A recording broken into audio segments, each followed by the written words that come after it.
প্রিয় দর্শক, আসসালামু আলাইকুম। আজকে আমি লাউ দিয়ে টাকি মাছের স্পেশাল রেসিপি তৈরি করব।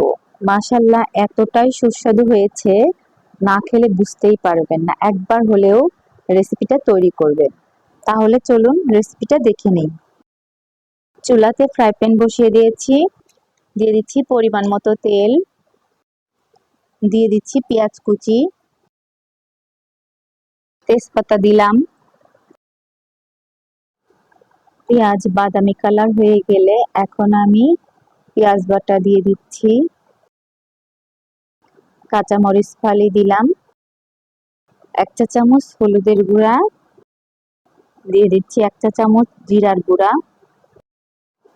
দিয়ে দিচ্ছি 1 চা চামচ ধনিয়ার গুঁড়া, আমি উপর করে ভর্তি করে দিয়েছি। সামান্য একটু লাল মরিচের গুঁড়া দিলাম তো কালার হওয়ার জন্য। লবণ স্বাদ মতো। দিয়ে দিচ্ছি আদা বাটা 1 টেবিল চামচ।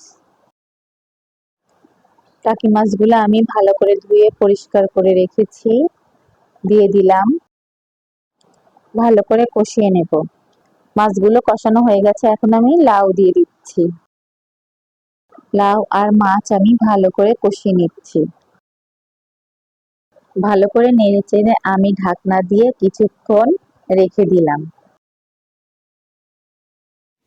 কষানো হয়ে গেছে, আমি এখন পরিমাণ মতো পানি দিয়ে দিচ্ছি।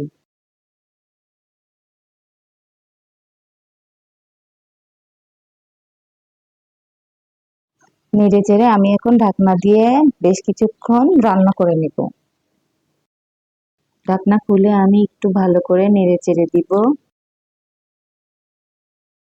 আবার আমি ঢাকনা দিয়ে কিছুক্ষণ রাখবো। তরকারিটা প্রায় হয়ে গেছে।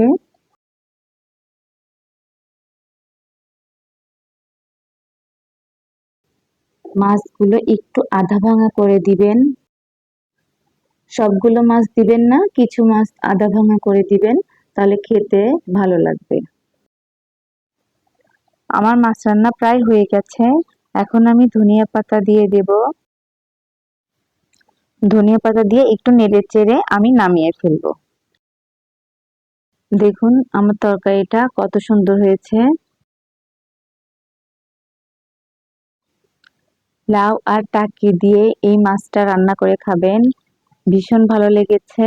আপনারা সবাই রান্না করে খাবেন এইভাবে। আল্লাহ হাফেজ।